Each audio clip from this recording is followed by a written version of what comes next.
আজি আমি কাকাৰামাৰী বান কমিটিৰ মই সভাপতি পদত আজি আমি ৭৫ বছৰৰ পৰা এই বানটো আমি মানে কাম কৰি আছোঁ, কিন্তু এতিয়ালৈকে আমাৰ কোনো চৰকাৰে মানে সঁহাৰি জনোৱা নাই। আমি MCLA গাঁৱৰ মন্ত্ৰী MLA ওচৰত গৈছোঁ, কিন্তু কোনো ফলৱৰ্তী হোৱা নাই।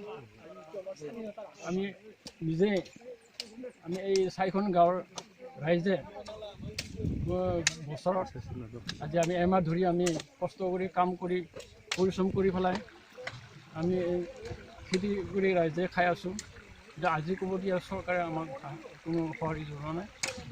সেয়েহে আমি এতিয়া চৰকাৰৰ ওচৰত যিটো আমাৰ গঠন হ'ব, তেওঁলোকক আমি অৱগত কৰোঁ, যাতে আমি শ্ৰমদান কৰা ৰাইজৰ কষ্ট কৰা যিটো আমি কষ্টৰে পানী উঠাওঁ, খেতি কৰোঁ, সেইটো যাতে চৰকাৰে অলপ আমাক সঁহাৰি জনায়।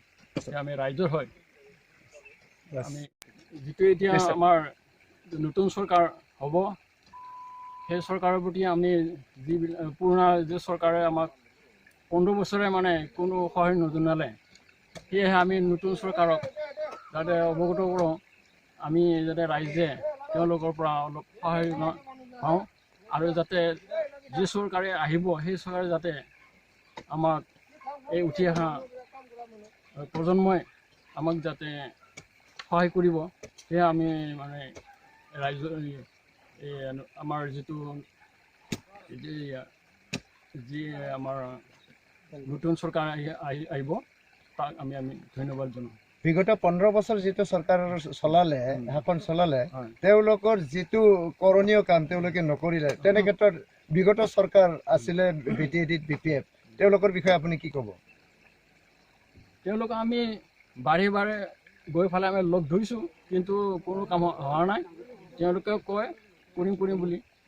সেয়েহে আমি এই চৰকাৰখনৰ আমি কোনো পধ্যে আমি তেওঁলোকক সঁহাৰি নজনাওঁ।